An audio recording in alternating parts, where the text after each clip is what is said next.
Ma olen oma esimesed tänusõnad juba kolleegile ütelnud, kui ta selle lindistuse tegi, ja samuti tuleb tänada Siimon Haamerit Tartust ja Marian Venterit, kes on selle meile võimalikuks teinud.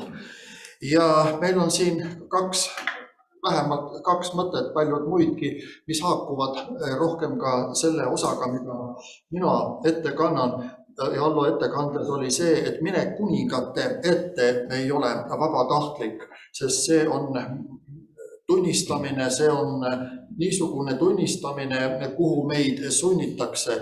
Ja teine mõte, mis ka haakub nii või teisiti ka minu ettekandega, on need aja mitmed tähendused Uues Testamendis, mis ei ole ka mitte kerged aru saada, sest erinevates kohtades on vaja neid erinevalt mõista.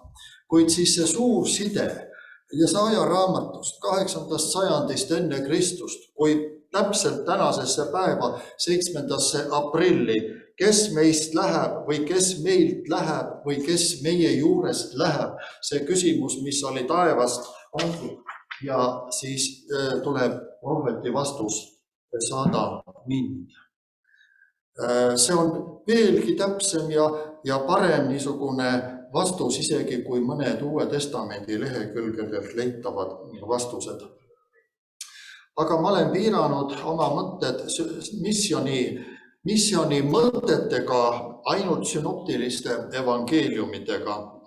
Ja kuidas siis läheneda nendele näidetele, nende otsimistele evangeeliumides, sellepärast et niisugust teoloogiliselt konsistentset missiooni mõistet, nagu me oleme oma õpikutes harjunud kasutama tegevuses, sellist sõna niisugusel kombel Uues Testamendis iseenesest ei ole. Aga mina esimesena visandan evangeeliumide põhjal lühidalt Jeesuse tegevuse poolt niisuguse ajalise raamistuse selles osas, mis puudutab missionit. Teiseks vaatlen missionina esitatavaid mõningaid Jeesuse kõnesid. Kolmandaks vaatlen Luuka evangeeliumis ja 4. Matteuse evangeeliumis just avalduvat missionaarset mõtlemist, et ühtpidi see on see struktuur, mida mööda oma selle ettekande jooksul ja loodetavasti jõulub ka ühe osana koostöös Ingmar Kurega tehtavast raamatust jõuan. Ja esimene osa on siis Jeesuse elu ja isik missiooni teemade allikana, kus on kõige tähtsamaks märksõnaks iseloom ja karakter, sest kõike olulist algatavad ja viivad läbi ainult isikud, kelledel on iseloom, kreekapäraselt öelduna karakter ehk niisugune muster, mis iseloomustab struktuur, mis iseloomustab isikut või muudki nähtust. Ja kristlikust missionist saabki rääkida ainult Jeesuse Kristuse isiku alusel ja kaudu. Sellepärast Jeesuse elu poolt rajatud niisuguse raamistiku visandamise aluseks on ikkagi õigupoolest Markuse evangeelium, Markuse jutustuse lõng, mille kaudu ta avab ja rullib otse kui lahti seda, mida pärimus laseb tal lahti rullida. Ja siin esiteks Jumala kuningriigi evangeeliumi kuulutamisega kaasnes kohe üsna algusest peale jüngrite kutsumine. Kui me vaatame evangeeliumitel, on ääretult oluline on püüda vaadata, missugusesse struktuuri osasse üks või teine sündmus on esimest korda asetatud, siis vaadata, kui me suudame vaadata, millal see jälle esile tuleb, ja siis, kui me veel suudame vaadata, millega see lõpeb. Ja selles osas esimesed neist kutsututest olid kalurid, seda me teame, ja seda oskust, mis neil oli, pidid nad hakkama kasutama inimeste püüdmiseks, ehk siis selle üsna varajase kutsumisega, mis on esimeses peatükis. Et Markus ei esita mitte niimoodi, et ta annaks näite Jeesuse tööst ja kuulutusest ja see, mida me missioniks nimetame siis kuskil keskeks. Vaata, äkki sind huvitab, vaid kutsumine on esimesse peatükki pandud. Struktuuril on tähendus. Ja teisel tasandil alles kirjeldatakse nende hulgast nende 12 valimist, veel suuremast hulgast. Aga siis, kui jutustuse lõng tuleb selle juurde, et mingisugusest hulgast valitakse 12, siis sellesse on peidetud juba teadmine, selleks ajaks see hulk oli palju suurem kui 12.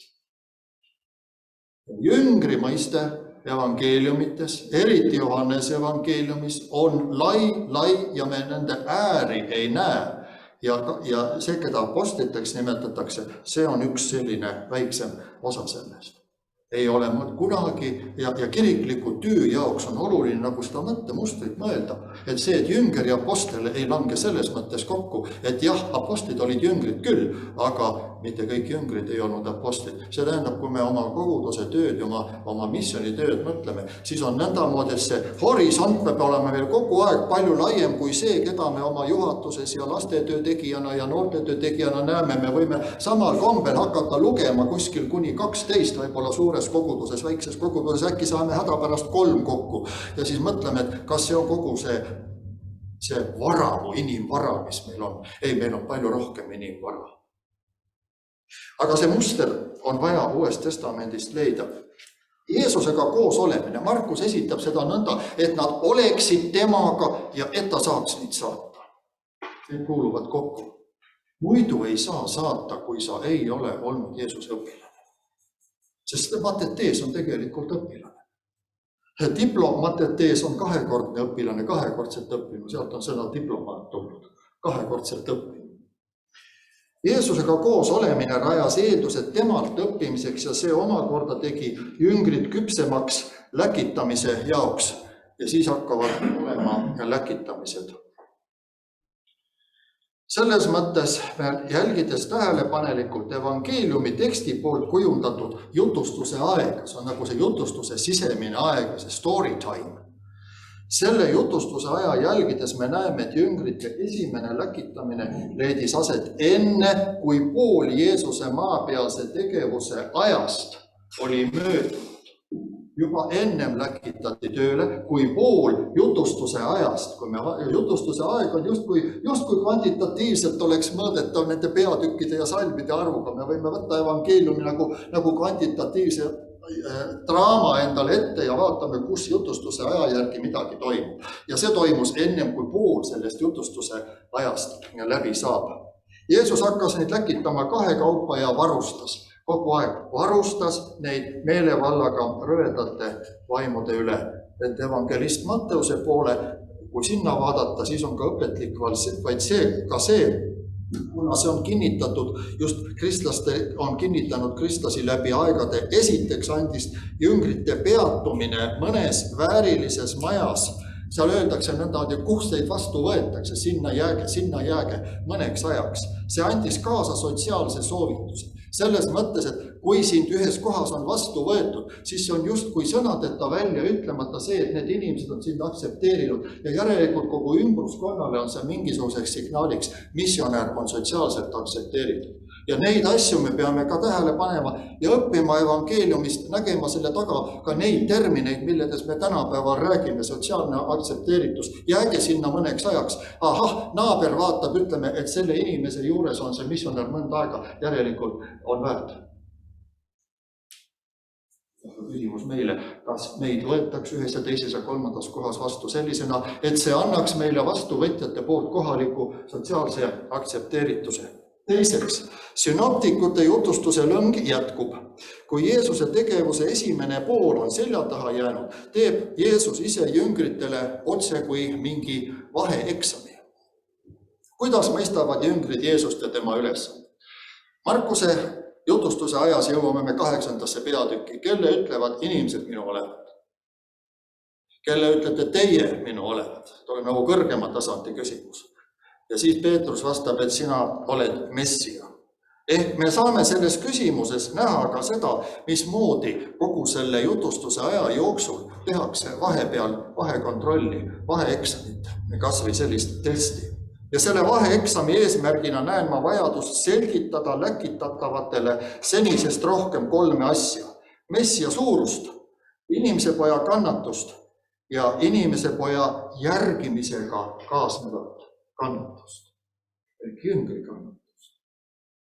Seda me võime lugeda Markus 8, 27-38, mis on Markuse evangeeliumi keskmes üks kaalukamaid teoloogilisi arenduspunkte.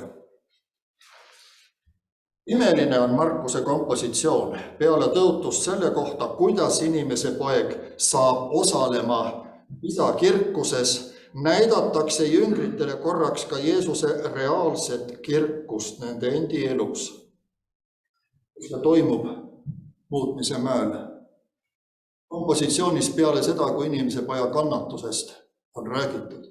Peale seda, kui kannatusest on räägitud, võetakse korraks jüngrid muutmise mäele, et näidata kirkust. Üksnes Peetrus, Jaakobus ja Johannes said koos Jeesusega kõrgel mäel viibides näha tema kirkust.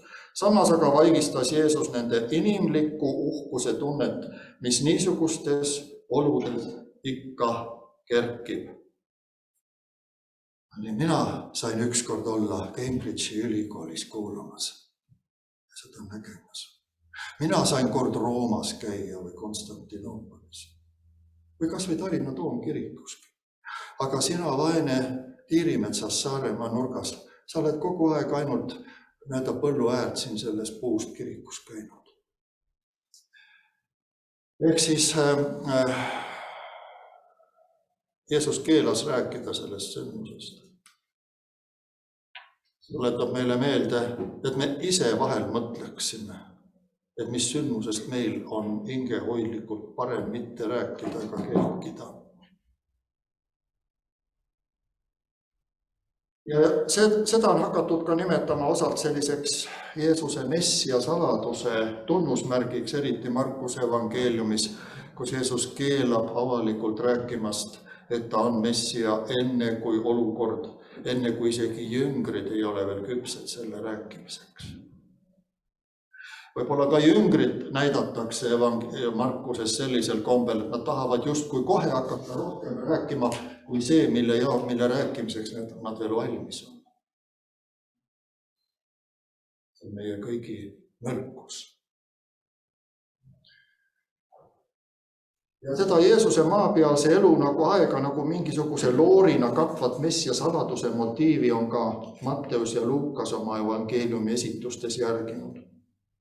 Kuid evangelist Luukase puhul on tema teadnud niisugust asja, et esitada vahele ka veel ühe viite sellest, kuidas Jeesus läkitas välja suurema hulga jüngreid, nimelt kelle hulk on ümmarguselt ühtiva arvuga 70 Septuaginta, nii palju kui on pärimuse järgi Vana Testamendi heebriakeelse teksti kreeka keele tõlkinud teadlaste arv. Kolmandaks, jutustuse lõnga 3. periood Jeesuse elu osas tuletab jüngritele meelde kriitilise meele tähtsust ja valvamise vajalikkust. Osa sellest evangeeliumi 13. peatükk, mis on andnud ainet nii Matteusele ja Luukale vastavate apokalüptiliste eskatoloogiliste piltide esitamiseks, õpetab jüngreid ajamärke tundma, ajamärke vaatama, mitte end igast asjast petta laskma, aga mitte ka magama ega uinuma. Need on aja tundmise 2 fookust. Neljandaks, 3 synoptilise evangeeliumi kõigi nende lõppakordid saadavad jüngreid evangeeliumi kuulutama. Nii Markuse ja Luuka kui ka Matteuse evangeeliumi lõppakordid saadavad jüngreid kuulutama. Teine peatüki osa, Jeesuse sõnad missiooni teemade allikana. Jeesuse sõnad olid sageli täidetud, ei ammendunud nendega, kuid olid sageli täidetud tähendamise sõnadega ehk võrdumitena. Tähendamise sõnad näitavad kõigile tuttavate asjaolude kaudu seda, kuidas on lugu mitte tuttavate asjaoludega ja püüab teha neid omavahel võrreldavateks. Võrreldavus saab olla erinev. Tavaliselt on tähendamise sõnade puhul üks keskne võrdluspunkt, kust öeldud mõista ja eks esimeseks Näiteks sobibki meile tähendamise sõna külvajast, mis on Markuse evangeeliumi 4. peatükis, kus see skeem võib olla niisugune, et külv, väike A, suhestub lõikusega, väike B, nii nagu Jeesuse praegune kuulutus maa peal, suur A, suhestub kunagi saabuva Jumala riigiga, suur B. Võrreldavaid elemente ja iga tähtsamat detaili selgitamist ei ole enamuses vaja, mõnikord küll. Ja teiseks, võrdumid viitavad sageli seesmiste protsesside mõistmisele. Püüame ka sellest enda jaoks mõelda, mismoodi see meie töös, meie koguduses, meie kogukonnas välja näeb, kui me püüame seesmeiseid protsesse mõista, nendele tähelepanu pöörata. Niimoodi on näiteks seesama protsess nõnda, et kui palju see külv lõpuks vilja kannab. Meie ülesanne on seda, ja seal on ka ebaedu element sees. Me peame ka sellest õppima. Teinekord me peame leidma kinnitust, aga mitte õigustust nendes kohtades, kus meie sõna kivi peale langeb. Õigustuse ja kinnituse vahel on ka peenikene vahe ja meid kutsutakse väga üles ka teksti lugedes tegema vahet, kuidas see passib praegu minu elu ja töö sellesse elementi, kus ma praegu olen. Niisiis see külvi ebaedu on samuti, aga meie ülesanne on seda külvaja jutustust vaadelda nõnda ja lugeda, et igapäevase asjaolu sees näha seda peamist, mida Jeesus selle võrdumi kõnelemise kaudu näeb. Jumal saavutab lõpuks eesmärgi ning see eesmärk on tema riik, tema õnnistus, tema täius. Järgmisena üksnes Markus on edastanud ühe niisuguse tähendamise sõna viljast, mis kasvab otse kui ilma põllumehe töö vaevata. Põllumees külvab, heidab magama ja külvatud vaatama minnes leiab selle aina kasvavat. Ainukordne viide põllumaa automaatsele toimimisele. Siin on ka niisugune kreekakeelne sõna, just nimelt automaatsus. Aga selle võrdumi puhul ei saa see olla meile õigustuseks laiskusele. Aga selle tähelepanu juhtimine, selle automaatselt kasvava vilja nõnda, et inimene ise ka ei saa aru, kuidas mõte saab viljakaks siis, kui me näeme selles kõikide Jumala loodud maailmas olevate vajalike protsesside imelisust, mida me väärata ei saa. Ega me ei saa ka, kui maa on ikka puhas ja ei ole ära mürgitatud, ega meil on raske muru öelda, et ära kasva. Jälle iga nädal oleme oma... Tema hästi paks raamat Piibli hermeneutika kohta on praegugi... on võrdum, mis sulgeb Jumala kuningriigi kasvust rääkivate tähendamissõnade grupi nõnda, et kuulaja oskab Jumala kuningriigi kasvu võrrutada sinepi seemne kasvuga. Ja siin on meil nagu proportsioonide osas vaja võrrelda. Niisiis, igapäevaselt tuttavate looduslikule taimele omaste protsessidele lisatakse ka veel kõige lõpuks näide käärimise protsessist, mis on ka omajagu huvitav käärimise protsess, et taigem läheb hapnema. Vaadates kella, liigun 3. osa juurde, kuidas Luukas sidus missioloogia ja eschatoloogia. Kui Markuse evangeeliumi 13. peatüki alguses, kus Jeesus on oma jüngritega Õlimäel ja kui ta kõneles Jeruusalemma templi hävitamisest ja veel hilisematest sündmustest väljaspool Jeruusalemma, kõne toimus väljaspool Jeruusalemma. Ja Markus räägib, et see oli ainult meie oma jüngritele, millal see aset leiab. Siis Luuka evangeeliumi 21. peatüki kohaselt kõneles Jeesus neid asju pühakojas.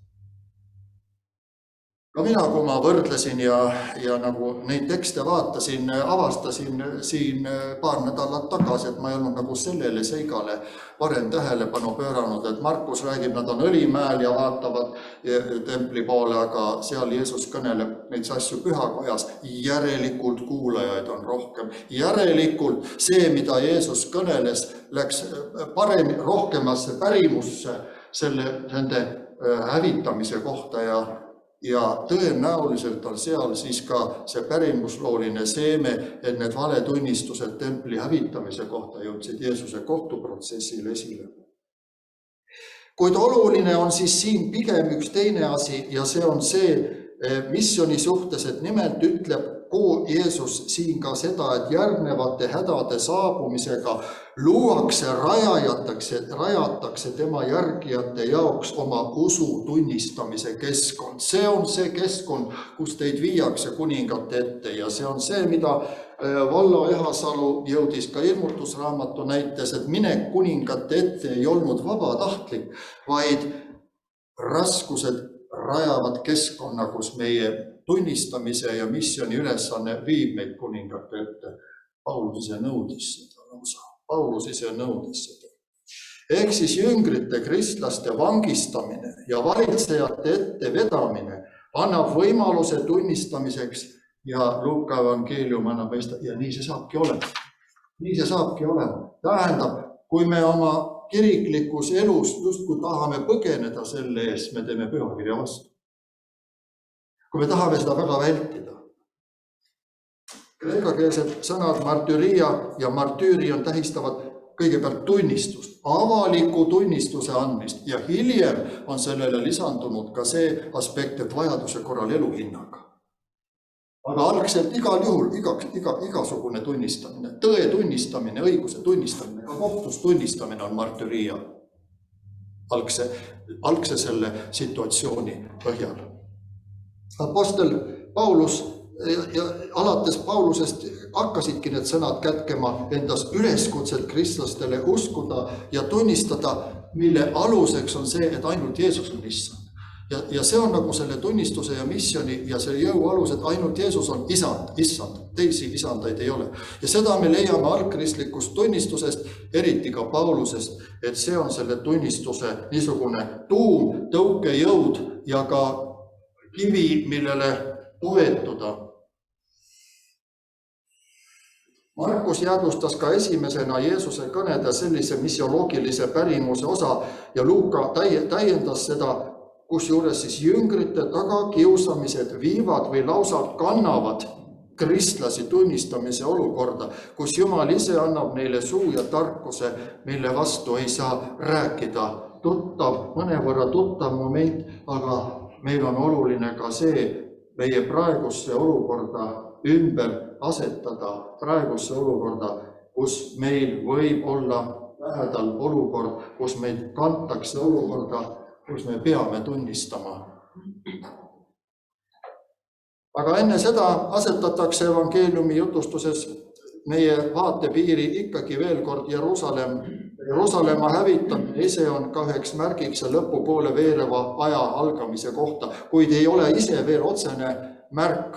Jeruusalemma ja Juuda kuningakoja kitsikust on kajastanud prohvetid, alates ka eriti ka Jeremiast, ja osalt on see puudutanud ka liigset templile lootmist. Ehk need küsimused, kus liigselt millelegi niisugusele, kas on see tempel või kas on see mingisugune riikide vaheline lepingute liit, millele liiga palju tähelepanu pööratakse. Selle eest hoiatab ka Vana Testamendi prohvetlus, et ainult Jumala artikkel 5 on see, mis peab. Prohvet näitab ka kahte teed, Jeremia 7:1-11, kahte teed. Kui rahvas teeb õigust, siis tulevad Jeremia kuulutuse kohaselt Jeruusalemma väravais sisse kuningad ning istuvad Taaveti aujärjele. Jätame selle Jeremia meelde. Siis tulevad sisse kuningad ja istuvad Taaveti aujärjele. Nüüd Luuka eskatoloogias veel mõni sõna, kell läheb kiiremini, kui lõpp kätte tuleb. Linna ja templi hävitamine juhatavad siis sisse synoptiliste evangeeliumite järgi lõpupoole veereva hakkava aja alguse. Kuidas see aeg edasi? Selle kohta me võime väga palju mõtteid avaldada, on avaldatud, avaldatakse edasi. Me ei tea, aga me teame seda, et aeg kogu aeg veel. Sellest meile piisab. Seetõttu kutsutakse valvama, et suudetaks põgeneda selle eest, mis tuleb ja võidakse seista inimese poja ees. Niisiis, alles kosmiliste märkide ilmumine laseb järeldada Luuka järgi, et lõpuajad lähenevad. Need on usklikele lunastuse ja Jumala kuningriigi lähenemise ning inimese poja tulemise märgid. Eduard Schweizer märkis seda ära.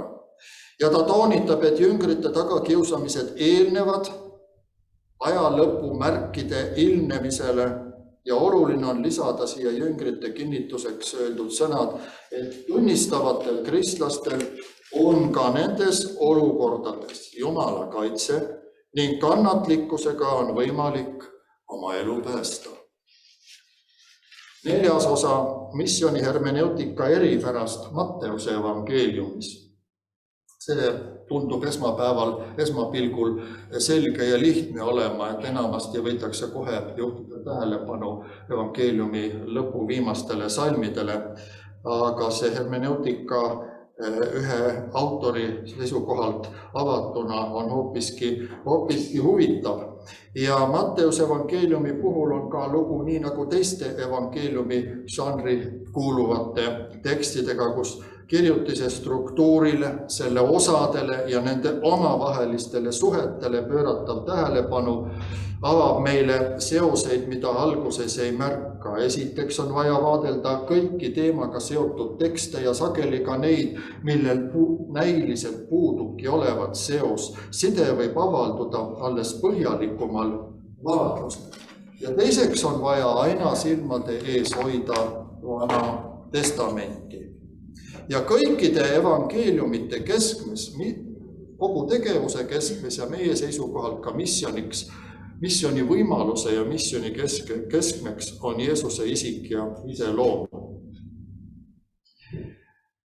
Teise templi ajastu juudid ja nende rabid nägid oma ülesannet pühakirja kohandamises ja taas tõlgendamises ja laiendamises selleks, et teha see kasulikuks Jumala rahva igas konkreetses olukorras. Tähelepanu pöörati sellele, kuidas inimene peaks elama, mida nimetati halakah, ja kuidas ta peaks mõtlema, hagadah.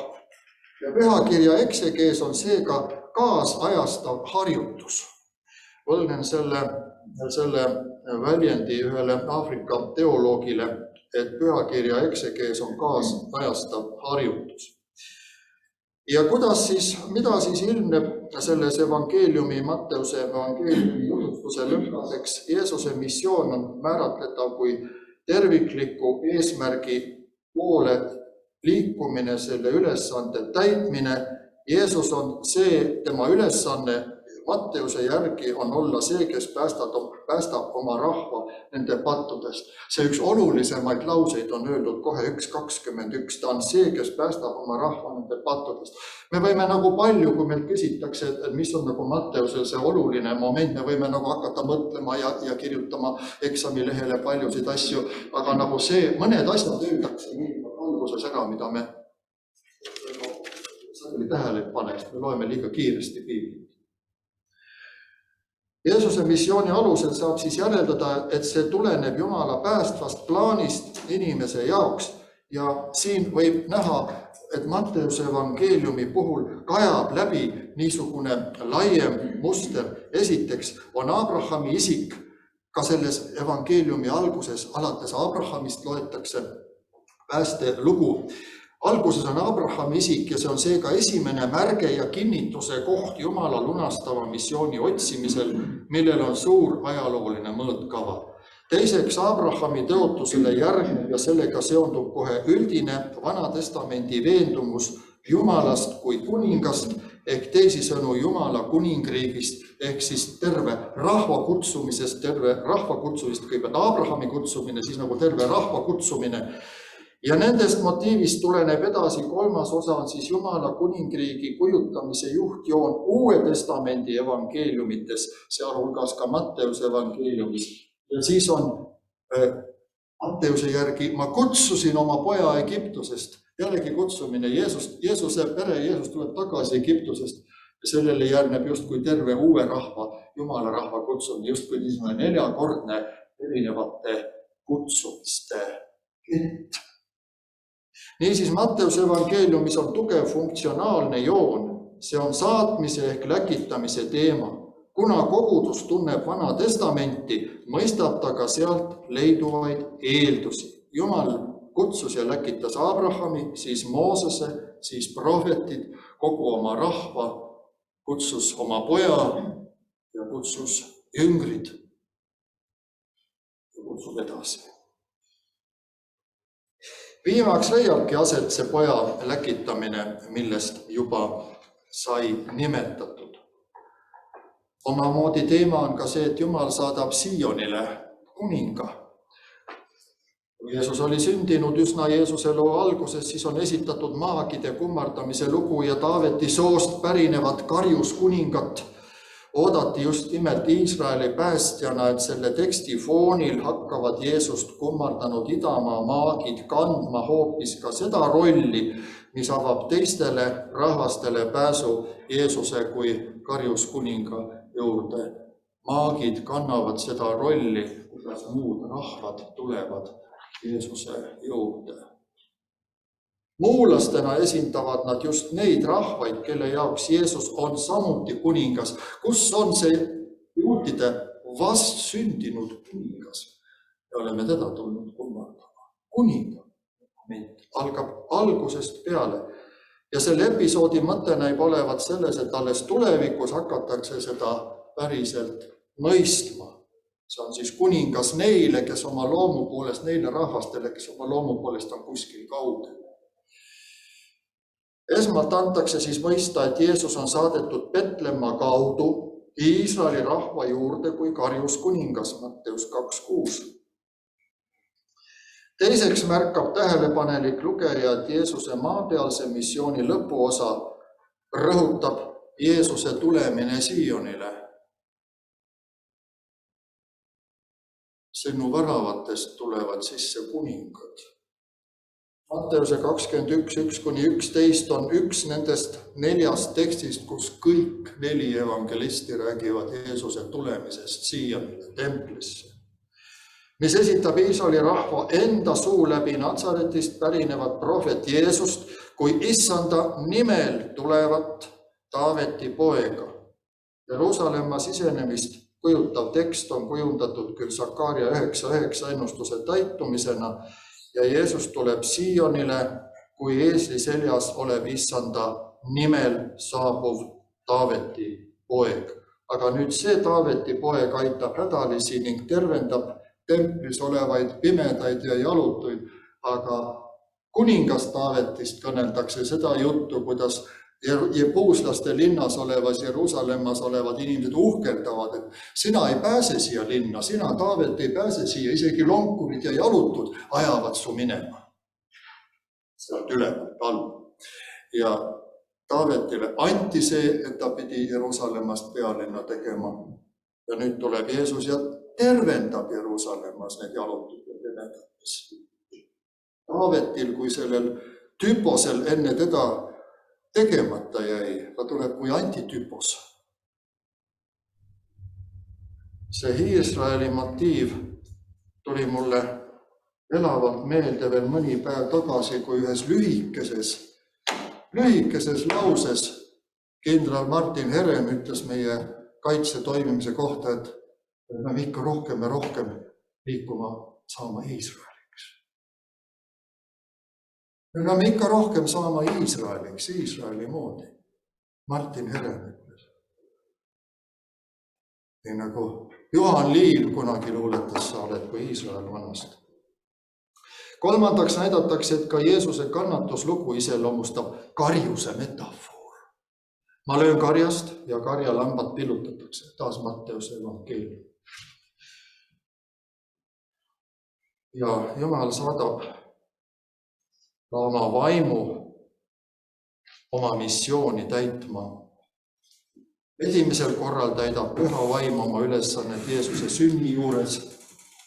Matteuse evangeeliumi kohaselt püha vaim tuleb su peale. Teisel korral, mis on meile hästi palju tuttavam, on siis Jeesuse ristimisel ja kolmandal korral kõik alguses on kõrbekiusatuste ajal on vaim tegev. Ja nende momentide juures antakse lugejale nõu kogu aeg otsida ja leida, kuidas siis ka hiljem, kus seda ei pruugi nimetada, kuidas vaimu toime kaasas käib Jeesuse tegevusega. Matteuse evangeeliumil on omamoodi selline geograafiline ja geoloogiline tüpoloogia, mis samuti osutab vaimu juhtimisele. Sellest juba oli korraks juttu, kuidas Joosep, Maaria ja Jeesus tulevad tagasi Egiptusest ja korratakse Vana Testamendi Hoosea, ütlema, kutsusin oma poja Egiptusest. See geograafiline tüpoloogia. Ja samuti need tüpoloogilised momendid tulevad välja siis, kui näiteks oleme Matteuse evangeeliumi alguses kas või Petlemma laste tapmine, Raama moment, kus on juures, aga rohkem pigem juhime tähelepanu sellega, et Jeesus hakkas kuulutama meeleparanduse vajadust ja Jumala kuningriigi lähedust Kapernaumas, mis on järve ääres Sebuloni ja Naftali piirkonnas, mille kohta Jesaajat on korratud. Sebuloni maa, Naftali maa, mereäärne tee, rahvaste, paganate Galilea, rõhutatud paganate Galilea. Ja sealt juba üsna alguses enne mäejutlust, kui Matteuse evangeeliumi kirjutaja selle momendi sealt paganate Galileast, sealt algab valgus paistma. See valgus, mis siis aja kohta ütleb, et rahvas, kes istus pimedas, näeb suurt valgust. Ja missiooni eelne olek ongi Matteuse evangeeliumis, nii nagu see on Vanas Testamendis, see on tervik, see on pimeduses olek. Missiooni eelne olek on nagu pimeduses olek. Kui me sellest kirikuna loobume, me loobume oma ülesande põhiasjast. Meie ülesanne ei ole esmajärjekorras, mitte tuulelipud ja kuldkuked, vaid meie esmane ülesanne on minna pimedusse kuulutama, saama läkitatud pimedusse, pimeduse olekusse. See on meie kaasmaalased, kes muidu ei tea ega mõtle, mis tulemas on. Ja siis korraga võivad paanikasse sattuda ja hakata küsima, kas peame ära kolima või mis me peame tegema.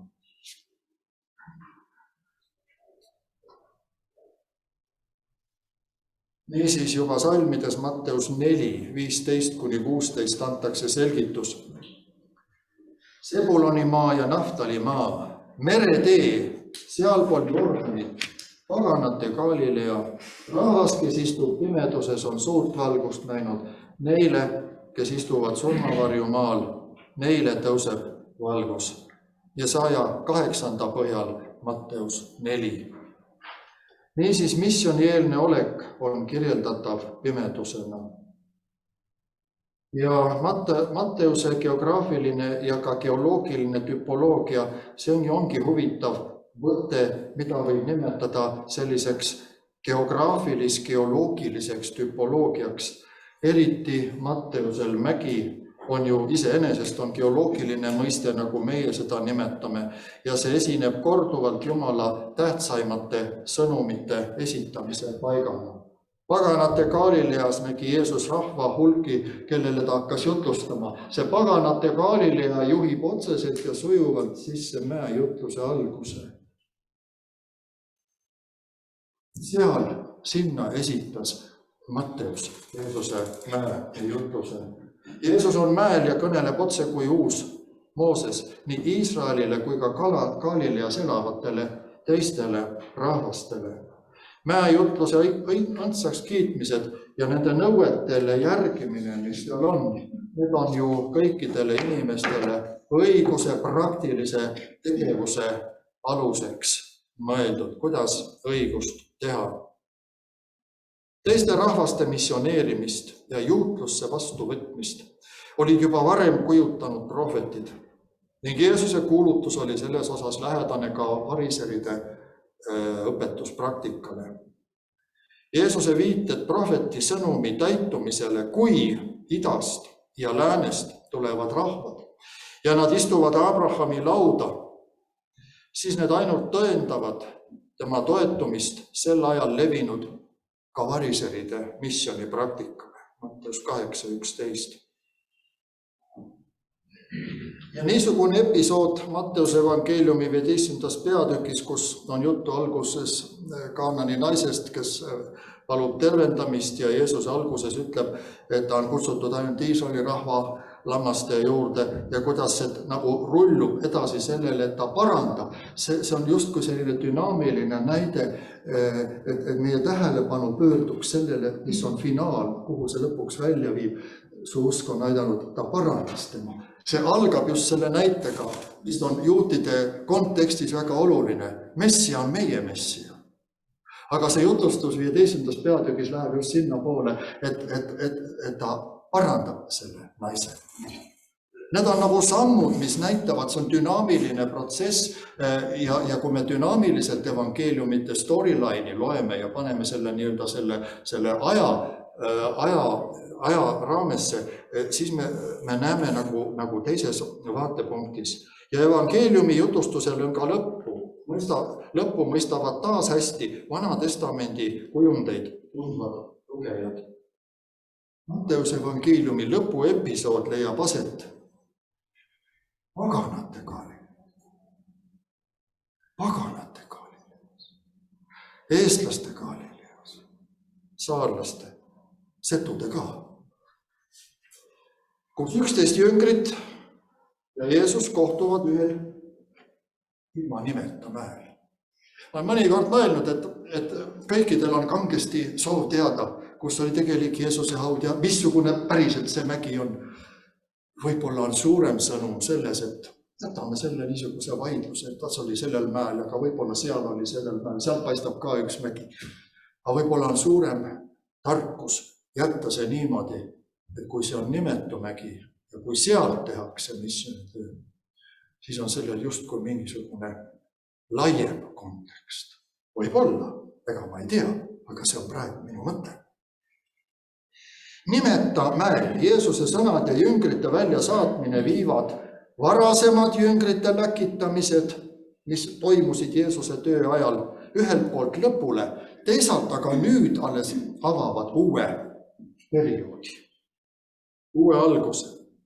Aga jüngrite inimlik loomus, nii nagu meilgi, on ka nüüd veel kahtlev, neid kujutatakse kahe vahel olevatena. Niivõrd napp lõpp on ja seal on sisse pandud ka see, mis on meie niisugusele praktilise psühholoogilise struktuuri jaoks oluline, aga siis nad olid veel kahe vahel. Mis siis ikka nüüd on, kuidas on, kes on, kuidas saab? Ometi esitab evangeeliumi finaali jüngreid just niisugustena Jeesuse kuulutus edasi viima. Just niisugustena, kahtlevatena, meiesugustena. Jeesuse tõotus olla nende juures, nagu Matteuse evangeelium lõpetab, kõikidel päevadel kuni ajastute täitumiseni, telejoosis, see on täissaamine, täitumine, ka mitmes mõttes, millal need ajad täis saavad.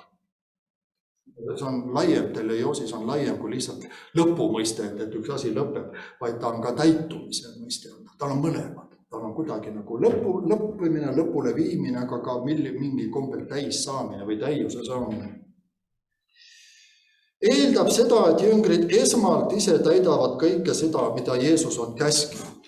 Niimoodi on seal öeldud. Ja alles selle täitmise alusel mida Jeesus on meid õpetanud. Alles selle ise täitmise alusel saavad nad õpetada kõiki rahvaid seda pidama.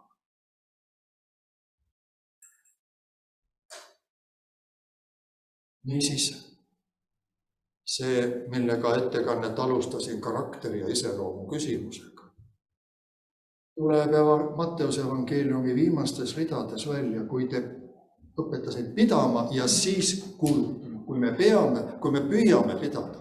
Jah, tahan Jumala abiga, nagu öeldud. Tõotused ei ole päris ausad, kui nõutakse, et ütle jah.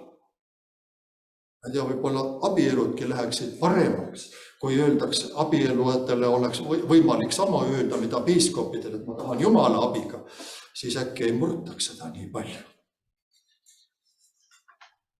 Kui lihtsalt jah. Alles selle täitmise alusel saavad nad õpetada kõiki rahvaid seda pidama. Missiooni mõte jookseb jätkuva jutustuse lõngana läbi Matteuse evangeeliumi ning kujundab sellele tulevikku suunatud avatud lõpu. Aitäh!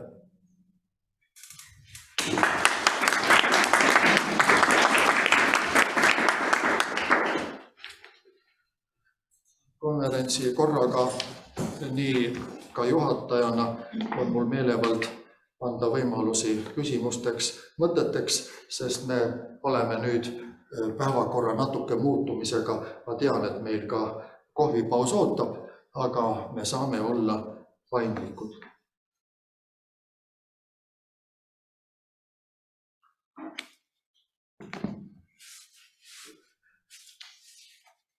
Võib-olla need asjad elavad paneeli ajal välja. Me loodame kõik olla aktiivsed. Paneeli juhatajaga kaasab sõnavõtjad ja kaasab üldsuse. Võib-olla siis, kui on kuuldud ka kõik järgnev ettekanne. Ja me veel ei ole väsinud. Õhtul saame jätta. Aga hästi, palun. Üks mõte, mis nagu tekkis, see on ju see Saksamaa missiooniteadlane või kes ta nüüd on, haiduse poolest ma ei oska öelda, Schwarz, kes on kelnud, ta on uurinud selle kohta, millised kogudused kasvavad ja siis ta grupeerib, ta näitab, kuidas mõnes koguduses rõhutakse just diakooniat, kultuuri, mõnes teises koguduses rõhutakse just Jeesust, missioonitööd, mõnes koguduses rõhutakse just püha vaimu annid ja siis ta ütleb nagu näida, et need kogudused, mis kasvavad pikemas perspektiivis stabiilselt. Need on need kogudused, kus ei ole selline kall, need on aga pigem sellised, mis on seal, kus kõik need kolm asja on fookuses. Et siis on nagu see maapind selline, et iseenesest või automaatselt kasvab see kogudus, kui me niimoodi planeerime oma tööd, et meil on erinevad osad, mis ma olen siis kaasatud. Kas sul aru saab? Jaa. No, mulle tundub, et nagu selle mõtte juures on põhjust jällegi trinitaarset printsiipi esile tuua. Jumal, isa looja, poeg ja Kristuse kesksus, eriti siin praegu ma selle materjaliga, mida ka raamatusse, kui Jumal lubab ja elame aasta lõpuni, tuleb, olen ka selle Kristuse keskuse toonud, see on oluline ja kõik muud asjad aitavad kaasa ja on väga vajalikud. Aga nii nagu jälle on see, et peame laskma endale meelde tuletada, millal meile öeldakse, et üks sinul puudub Kristuse seesmine tundmine, kõike muud antakse nagu peale selle otsige Jumala kuningriigi. Ja siis nagu need tööd, need ülesanded, need abi andmised, need diakoonilised momendid ja siis ka see kultuurimoment, need tulevad siis pooleldi nende vahenditena, aga nagu mitte selle kesksuse. Ingmar, palun, jah? Mul on ettepanek, et see küsimus, püüdsin sõnastada, võtaksime paneelis linna. See on tõesti tähtis, see on väga aktuaalne ja see on huvitav. Ja võiksime natuke siis omavahel arutada. See on hea. Švast nimetab seda trinitaarseks printsiipiks või midagi sellist. Ta nimetaski või? Just. Mina ei olnud teda lugenud, aga ma arvasin seda ja see läks siis ilma lugemata samas suunas. Lihtsalt jäi see nime meelde, aga kui vastasid, siis juba tuli nii. Aitäh. Aga nüüd on nõndamoodi, et me läheme natuke oma ajas edasi ja tuleme siis 10 minutit peale 2 tagasi. 10 minutit peale 2 ja meil on siin kivipõrandal, Mariann on vist juba kõik valmis, eks ole? Kivipõrandal saame oma lõunasööki siin ühte jala peal suheldes süüa.